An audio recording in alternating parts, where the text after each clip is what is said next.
We're going to be going over a few things in the Who Dat Nation on this middle of the week stream. Two things. The Saints made some moves, fam. Let's just hop right on into it. They did this thing where they kind of put their punter in the street. And we kind of talked about that, right? We knew that ultimately what the Saints were doing, bringing in all these damn punters, is that the current administration wasn't completely happy with the Saints punting situation. When they brought in the latest punter and brought him in here, Kai Kruger, and had James Burnip, the fantastic undrafted punter from Alabama, brought him in here to compete. It was only a matter of time for Matt Hayball. They don't bring in two other guys to compete with you unless they really are looking like maybe the quarterback position is different. But we talk about specialist position. You'll usually have one guy competing against you. You won't usually have two other guys if you're a punter, unless they're ready to really make a move against you in terms of getting you on up out of the dope. And that's exactly what the Saints did. As you guys, I don't know if you heard, but the New Orleans Saints,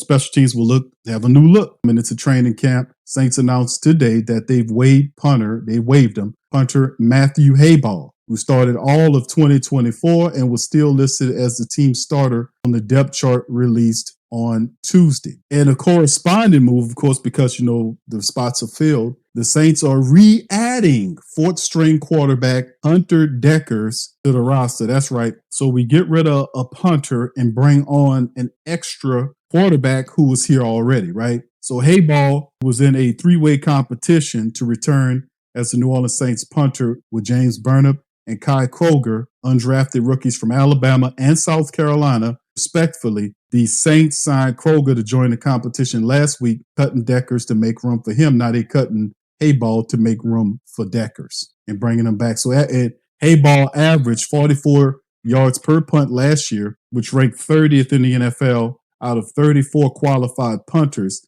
His net average was just over 40 yards per punt, which ranks slightly better than 25th. And he led the league with 41 punts downed inside the 20. The Saints hold the first practice in Irvine on Thursday and Friday afternoons in advance of the Sunday 3:05 p.m. preseason opener against the Los Angeles Chargers. So there you go. So he got put in the street for the kicker. So it's but this is not, terribly, this ain't something that's really something that's a big surprise, rather. You know what I'm saying, family? We knew that the Saints were ultimately looking to make a move at this position because they added two other guys. We know that the Saints punting situation has been in flux the last, 3 years? Hayball got rid of the other guy, the other Australian guy with all the tattoos on him. He got him out of here. And now we got Burnip. But I think really Burnip is the guy, even though Kroger can punt. Burnip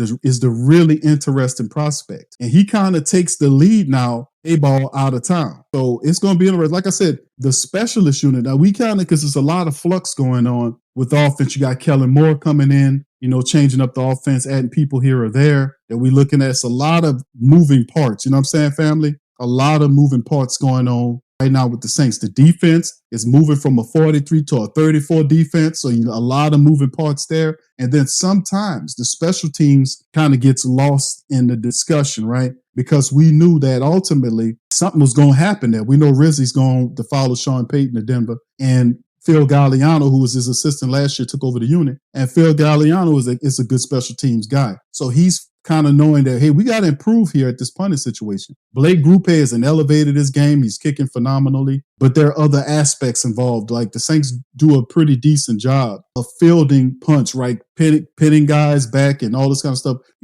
Keeping guys from returning. They don't do a bad job of keeping people from kick return, punt returns for touchdowns. But it's really on the offensive is I want some more production from. Meaning, if you got Burnip, he's pinning them back like he do. His punts, like if you talk about him punting, the hang time on his punts are ridiculous. Like he punts the ball and it stays way up in the damn air. It allowed the coverage units to get to the returner, and he got a fair chance. He did that in the SEC last year. He punted the ball so well directionally, and his hang time on the punts was so phenomenal that they were number one in the SEC in terms of what he was doing. So bringing that here to the Saints and having a guy that's good directionally punting, as well as him having the ability to be able to put hang time underneath the punt, which gives the coverage teams the opportunity to get down there and kind of cover. Sorry, fam. To kind of get down there and cover that up. It's very interesting to see how the Saints are going to look doing that. So, it's kind of moving and shaking going on. And I talked about changes like into camp. Saints are what? Almost 2 weeks into camp. A few days off the first preseason game. So, in what I'm saying is, you expect little twists and turns and like this to kind of happen more so. So that's very interesting. We know Hayball is gone, and here comes Hunter Deckers back to the team. So anyway, let's keep this going, fam. Talk about some of this stuff. And this is wrote by Jeff Duncan, had an article where he kind of talked about the Saints camp with low expectation and high hopes and zero buzz is what he talked about. I wanted to share this article with you guys about what he basically was breaking down about what they were saying outside the building. I know a lot of people, whatever, Q, but it's also good to hear, your effect throughout the day, because you have a lot of people that are not the black and gold faithful that comment on the team and follow the team because their team, and they want to kind of do a little like light scouting work. But I could never know as much about a dedicated person to their squad than they know. You get what I'm saying? The reason I'm saying that it's interesting to get different takes on this, that, and the third, and see, okay, maybe you can get a perspective that you heard before, or just, just get entertained, right?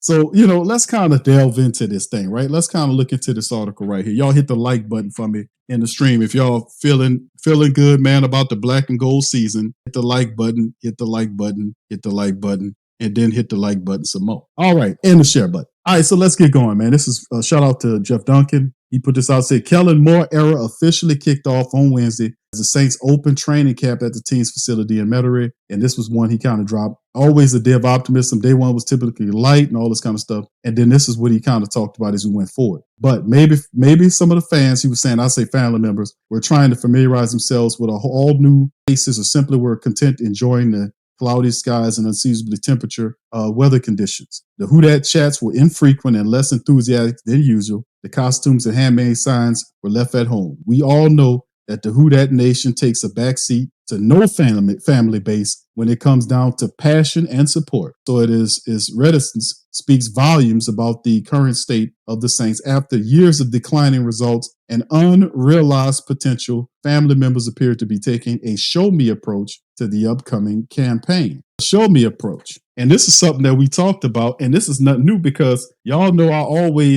that's something that I've been championing that for a while, is that we hear which, shout out to my guy, T Dirty. T Dirty, this is T Dirty Show Me Gear. He sent it to me. Shout out to my brother T Dirty, repping the mighty Who Dat Nation. Show me, baby. Shout out to T Dirty. All right, but yeah, this is evident, and that's where we get this from. They get it from here.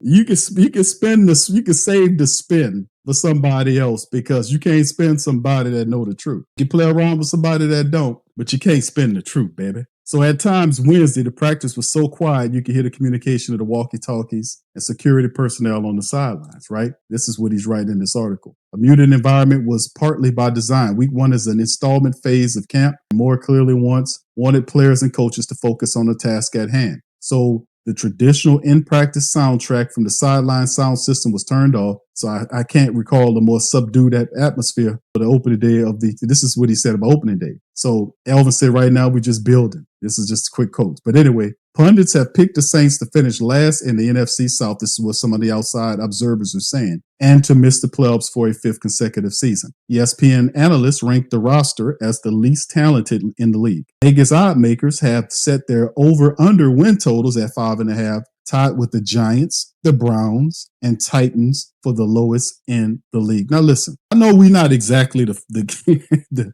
Kansas City Chiefs or any of these type of folks that have playing a high degree of football, but I think a lot of the analysts and the detractors who are really paying attention to what really happened with the Saints the last 4 years. A lot of what we've seen from the Saints was not strictly due to talent on the field. Like I said, and I said this for I don't know how long. If you're a good head coach, you're going to draw the best out of your team. We all know that a team is built from the top down, not from the opposite way. They build the team from the top down, and when you get on the field, it's from the inside out, which means trenches or supreme. trenches are paramount, meaning strong defense and strong offensive lines, right? If you don't have none of that, you can't run the ball against their defense. You can't stop them from running the ball, right? That's two things to success. You have to run and you got to stop them from running. It's about taking one thing away and one dimensionalizing them, which makes them easier to read. What we seen last year and the previous years is a lack of leadership from this team, from the head coach position, The head coach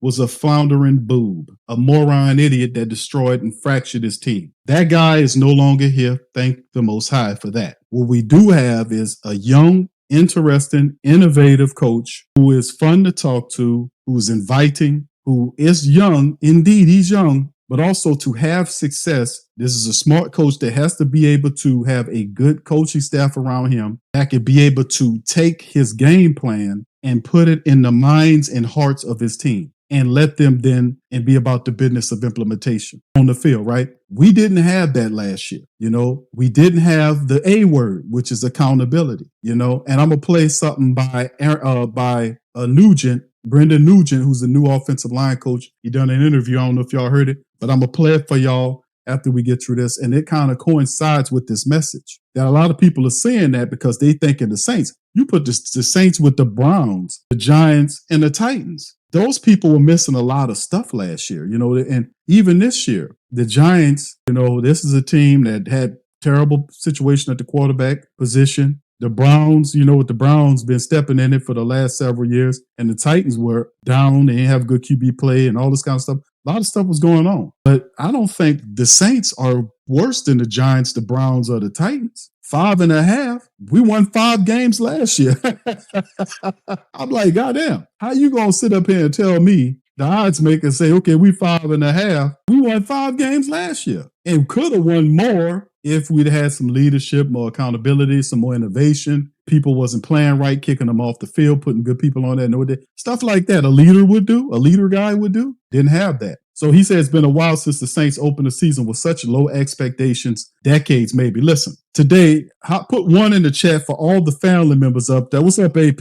Put 1 in the chat for all the family members out there that heard that the Saints have another dome sellout. Put 1 in the chat. Put 1 in the. What's up, Willie? All right. What's up, brother Derek? Shout out to you, Derek. Good to see you, brother. Much love. Put 1 in the chat if you guys have heard that.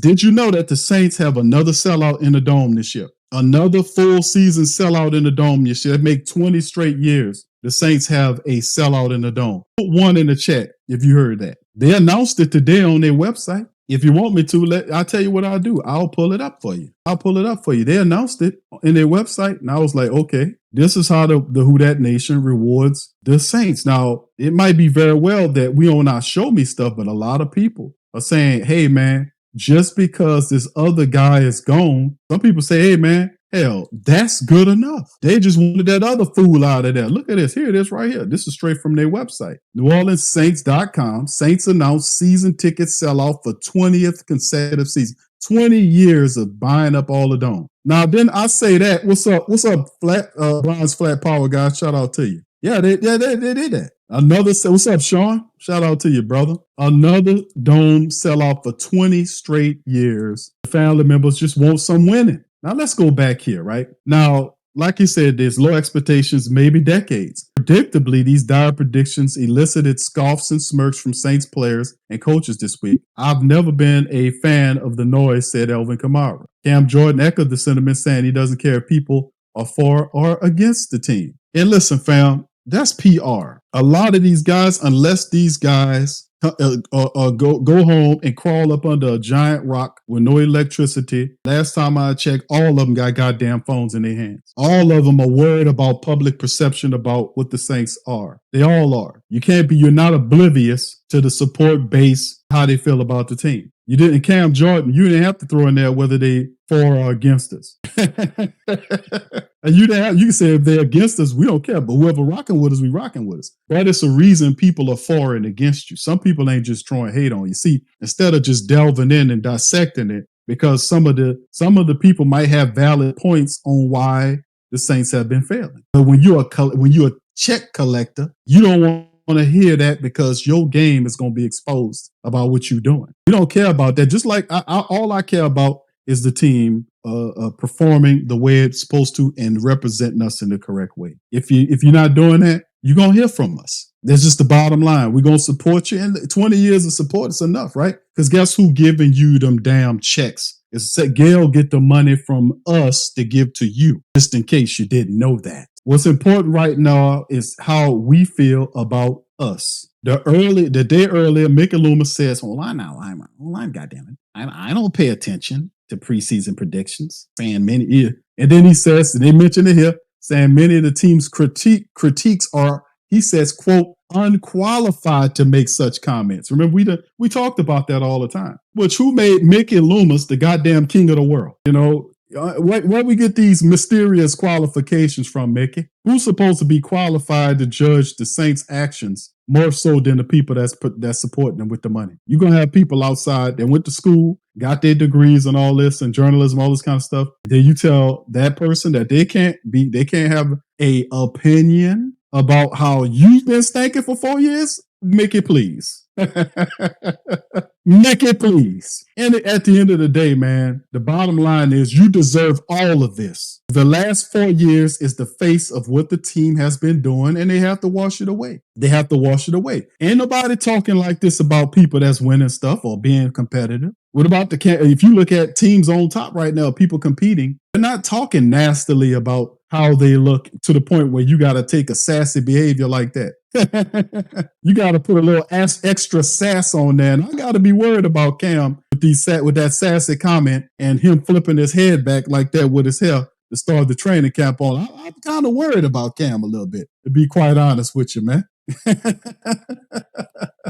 Y'all put one in the chat if y'all just a little bit concerned about Cam. You know, I mean, just a little smidgen. I ain't gonna lie to y'all, man. What's up, Randolph? Shout out to my dog, Randolph. How you doing, brother? Good to see you in the chat, man. What's up, Montreal? What's up, Space Ghost? Good to see you, brother. Who just a little concerned about Cam's spicy, his sassy commentary and him whipping his head back like that on opening day? I'm just a little concerned. What's up, Giovanni? What's up, Dominique? Just a little bit. But it's very interesting, man, because listen, what you've done over the last 4 years have not been very well. And the thing about it is that you're going to have to play your ass off to turn around the image, because it was a lot of excuse making, a lot of lying, a lot of terrible decision making. And this is the time this year when you step up and step out, because I don't think a lot of the perceptions of what's going on are all accurate. But the players have really helped out there. Like you've seen guys, like if it's a losing culture going on, and I'm a team and I'm a player of influence, I'm going to use my influence and influence things to change in a successful manner. We know what it is. You get what I'm saying? We know what he needed to do.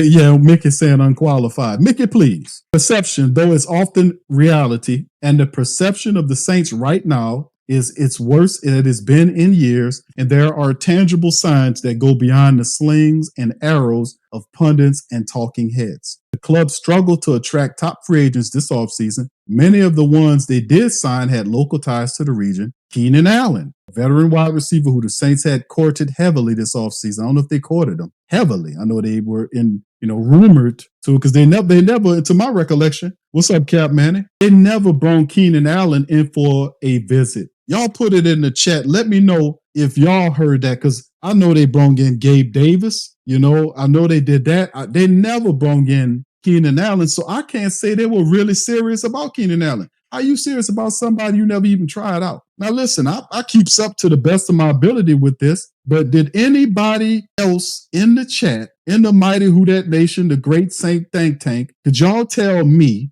did anybody else at Keenan Allen, the wide receiver from the Chargers, who signed with the Chargers, I think it was yesterday or the day, I forget, I think it was yesterday, that signed with the Chargers on a 1-year deal worth $8+ million. The Saints brought him in and had met with him and tried him out. Did anybody hear that? Because I didn't hear it. I didn't hear any of that. But he's saying that the Keenan Allen, the veteran wide receiver to the Saints, have courted heavily this offseason. I didn't hear him trying them out. Remains in wait-and-see mode. Actually, he signed with the Chargers. And ditto cornerback Asante Samuel. Now, what I heard about Asante Samuel, The Saints actually brung Ashanti Samuels in and tried him out. He got a neck issue. Then there was some perception or rumors that he's not totally ready to go, right? And then there's also talk of where he wanted to go. So it's two things. Is he ready to roll, and where does he want to roll? The interesting part about it is if Ashanti Samuel was 100% healthy, family, he would have a team right now. You can't tell me that Ashanti Samuel would not be in somebody's training camp right now. That's where he's supposed to be at. What's up, Chantel? Shout out to my girl. Shout out to the Queens, man. Good to see y'all. What's up, Vibin? What's up, Corvadia? Shout out to you, fam. I mean, listen, did anybody hear anything about Keenan Allen? Because I ain't hear a damn thing about Keenan Allen and the Saints hollering at Keenan Allen or whatever. They never tried them out. If you're interested in somebody, you would actually go and meet with them, talk. I didn't hear about them talking to him or trying him out. Hell, wasn't he coming off of injuries too? So I didn't hear anything about that. But anyway, as the article goes, likewise, the sudden retirements of Tyrann Mathieu, Derek Carr, and Dallin Hawker are indicative of a team in flux. Each decision was made autonomously, but collectively they reflect something bigger. If the Saints were division favorites or Super Bowl contenders, you have to think one or two of them would have strapped up their cleats at least another season rather than hanging them up. That's the point. That's the point. You're not leaving a Super Bowl team. You're not leaving. If the Saints were a team that just was in the playoffs and they're looking to build on something to go, yeah, you would double think about that.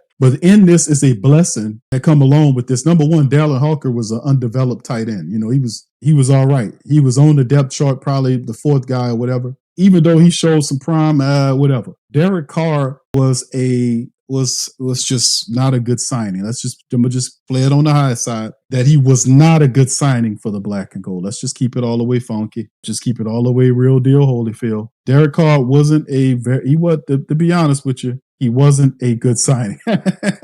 He just wasn't a good signing. It was 2 years of injuries and ineffective football, inconsistencies, excuse letting, excuse making, finger pointing, just unmitigated garbage. Word salad, supreme. All this was going on. You know, weird possum looking creatures, mascara. All this was going on. It was just too damn much. It was just too much. Okay. But at the end of the day, the perception is like, man, that's true. Tyrann Mathieu was a bit of a surprise because we thought the brother was going to stay, but he just said it was time. 12 years is a long time to play football, and the man went out by his own choice and not a decision of it being hurt because he was injured. That says a lot, and a lot of people don't have that ability. Ryan Ramczyk and others, right? Wanted to play 10 years in the league and go out standing up. Some people couldn't do that. Who knows? Maybe the Saints will shock the world and win a division like they did in 2000. 2006 under Jen Haslett and Sean Payton. Worst to first. How about that? All right, worst to first turnarounds happen every year in NFL. See the 24 Washington Commanders. But more often than not, these things take time, especially with a first-year head coach and an unproven quarterback. Until the Saints prove otherwise, like many of the supporters in the stands Wednesday, will be in show me mode. That's right, baby. Show me mode. That's right. It's good to know it's catching on, fam. You know how long we've been saying show me? Y'all know how long. That's what it's about. But like I said, with them getting rid of all of these other guys, it's time for us to rock and roll. It feels good to see them fire the other guy. He out. You got new quarterbacks here, new coaches here. And like I said, they're not looking for the Saints. But I do 5 wins. I think the Saints are going to win more than 5 games this year. I dare say they might double that total. That's right. You say, damn, Q10. Yes, because this team, remember, don't get it twisted like the Saints was a team that was just, we didn't have what we needed to do all this kind of stuff. The Saints just were awful in leadership. It just didn't work. The decision makings was slow. It was just trash, and it was low morale. Not all of that has changed. Everybody's feeling the vibe. It's an energy. Guys are excited about playing football. Plus the fact that you got an offensive coordinator as the head coach, a big part of helping a team win a Super Bowl, who's your head coach. So you got some of that energy riding into New Orleans. And he has the players to work his system. That's the point. He has the players. Now, we figured you might want to get another wide receiver or two, but he's trying to give these other young guys an opportunity to develop, and we'll see what that goes and how that goes.